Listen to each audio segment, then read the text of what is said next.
Bismillahirrahmanirrahim.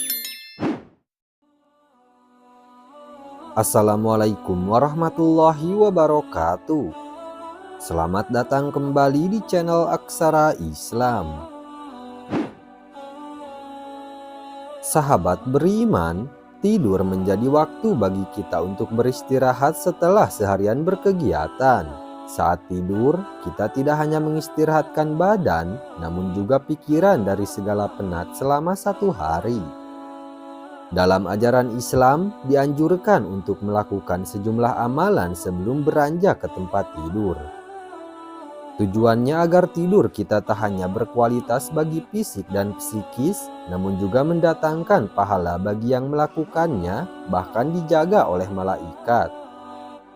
Berikut ini ada 12 adab dalam tidur agar selalu dijaga oleh malaikat. 1. Hal yang dilakukan ketika hendak tidur. Dari Jabir bin Abdullah radhiyallahu anhu, ia berkata, Rasulullah shallallahu alaihi wasallam bersabda, "Matikanlah lampu pada waktu malam jika ingin tidur. Tutuplah pintu-pintu, kencangkan tutup minuman, tutupilah tempat makan dan minuman." 2. Mencuci tangan dari lemak sebelum tidur. Dari Abu Hurairah radhiyallahu anhu, Nabi Shallallahu alaihi wasallam bersabda, "Jika kalian tidur sedangkan tangannya berbau dan tidak dicuci tangannya, sekiranya menderita sesuatu, maka tidak boleh mencaci siapapun kecuali dirinya sendiri." 3. Keistimewaan tidur dalam kondisi suci. Dari Muaz bin Jabal radhiyallahu anhu, dari Nabi Shallallahu alaihi wasallam, beliau bersabda, "Tidaklah seorang muslim tidur dalam keadaan berzikir dan suci, kemudian ia bangun malam dan meminta kepada Allah kebaikan dunia dan akhirat, kecuali Allah akan mengabulkan permintaannya." Dari Ibnu Umar radhiyallahu anhu, Rasulullah Shallallahu alaihi wasallam juga bersabda, "Barang siapa tidur dalam kondisi suci, maka di atas kepalanya terdapat malaikat.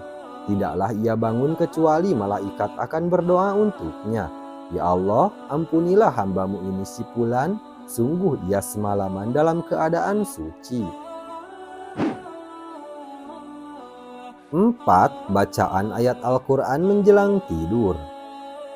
Dari Aisyah radhiyallahu anhu, Nabi Shallallahu alaihi wasallam jika berbaring ke tempat tidurnya setiap malam, maka beliau mengumpulkan telapak tangannya, kemudian meniup keduanya dan membaca surah Al-Ikhlas, Al-Falaq, An-Nas, lalu mengusapkan keduanya pada bagian tubuhnya yang terjangkau, dimulai dari atas kepala, wajah, dan belakang badannya. Hal tersebut dilakukan sebanyak 3 kali. Dari Naufal al-Asja'i radhiyallahu anhu berkata, Rasulullah shallallahu alaihi wasallam bersabda kepadaku, "Bacalah Qul ya ayyuhal kafirun, surah Al-Kafirun, kemudian tidurlah setelah membacanya, karena sesungguhnya ia adalah pembebas dari kesyirikan." Kemudian dari Abu Hurairah radhiyallahu anhu, ia berkata, "Rasulullah menugaskanku menjaga zakat Ramadan, kemudian datanglah seseorang yang mencuri makanan. Maka aku memegangnya dan aku berkata, 'Saya akan laporkan engkau kepada Rasulullah.' Sebagaimana diceritakan dalam hadis, maka orang tersebut berkata, 'Jika engkau hendak tidur di tempat tidurmu, maka bacalah ayat kursi. Maka penjagaan Allah senantiasa menyertaimu dan setan tidak dapat mendekatimu sampai waktu subuh.'" Kemudian Rasulullah Shallallahu alaihi wasallam bersabda, "Dia berkata benar kepadamu, walaupun dia seorang pembohong, dia adalah setan."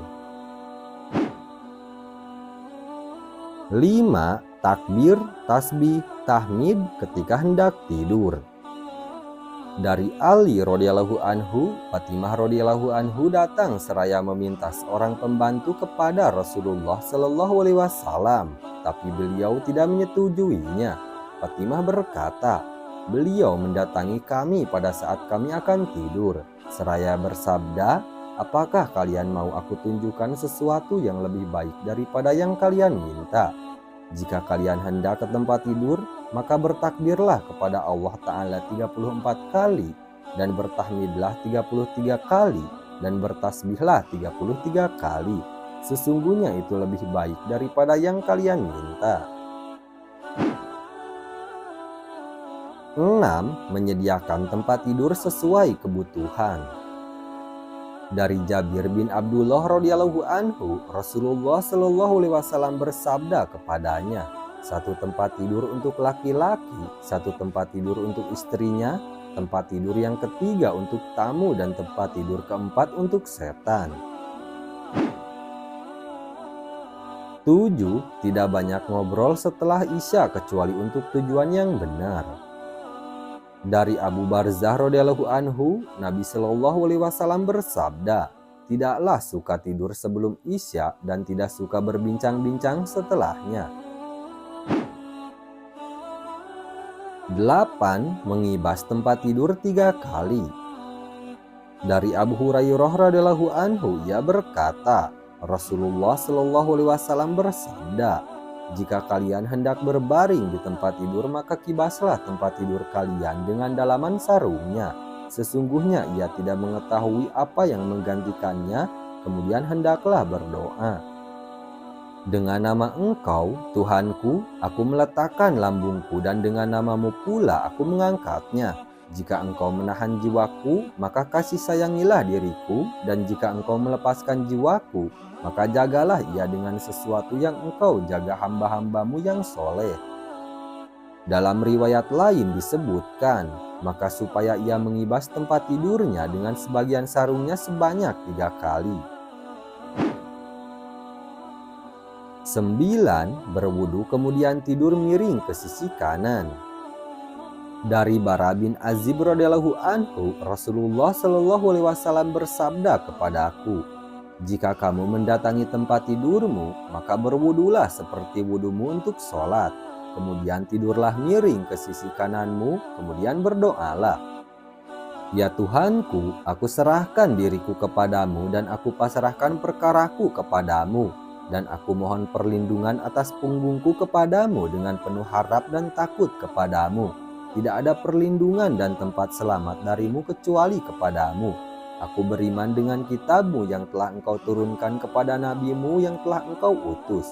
Dan jika engkau mati, maka engkau mati dalam keadaan fitrah. Maka jadikanlah ucapan ini akhir ucapanmu. 10. Doa mau tidur dan bangun tidur. Dari Anas radhiyallahu anhu, dia berkata, Nabi Shallallahu alaihi wasallam jika hendak tidur di tempat tidur mengucapkan, segala puji bagi Allah yang telah memberi makan dan minum kepada kami, mencukupi kami dan melindungi kami. Betapa banyak orang yang tidak memiliki kecukupan dan tempat tinggal. 11. Hendaklah tidur dengan tidak menyimpan rasa dendam dan dengki kepada seseorang. Dari Anas radhiyallahu anhu, Abdullah bin Umar radhiyallahu anhu berkata, aku mendengar Rasulullah shallallahu alaihi wasallam berkata kepadaku tentang seorang lelaki Ansor sebanyak 3 kali. Saat ini ada salah seorang ahli surga datang kepada kalian. Kemudian Abdullah bin Umar menginap di rumahnya selama 3 hari 3 malam. Abdullah bin Umar berkata kepadanya, aku menginap di tempatmu agar aku melihat apa yang engkau lakukan untuk aku tiru, tetapi aku tidak melihat engkau beramal dengan amal yang banyak. Lantas apa yang menyebabkan Rasulullah mengatakan apa yang telah beliau katakan kepadamu? Lelaki itu menjawab, tidak ada amal yang aku lakukan kecuali apa yang telah engkau lihat. Kemudian Abdullah bin Umar berkata, ketika aku ingin pulang, ia memanggilku dan berkata, tidak ada yang kulakukan kecuali apa yang telah engkau lihat. Hanya saja aku tidak menemukan di dalam jiwaku rasa dendam dan tidak pula rasa dengki terhadap muslim yang lain, dan aku selalu mengharap kebaikan diberikan kepada mereka. Abdullah berkata, inilah yang telah engkau capai dan inilah yang tidak mampu kami lakukan. 12. Perkataan dan perbuatan ketika bangun. Dari Ubadah bin Samit radhiyallahu anhu, dari Nabi Shallallahu alaihi wasallam beliau bersabda, Barang siapa yang terbangun di malam hari kemudian mengatakan, tiada Tuhan selain Allah, tidak ada sekutu baginya segala kerajaan dan baginya pula segala puji. Dialah yang berkuasa atas segala sesuatu, segala puji bagi Allah, Maha Suci Allah, Allah Maha Besar, tidak ada daya dan kekuatan kecuali dari Allah. Kemudian mengucapkan, ya Allah, ampuni aku. Atau jika ia berdoa, maka ia akan dikabulkan, dan jika berwudu kemudian sholat, maka sholatnya akan diterima. Nah, itu dia sahabat beriman, 12 adab yang bisa membuat seseorang dijaga oleh malaikat saat tidur. Sekian dulu video dari kami. Jangan lupa dukung channel Aksara Islam dengan klik tombol subscribe. Assalamualaikum warahmatullahi wabarakatuh.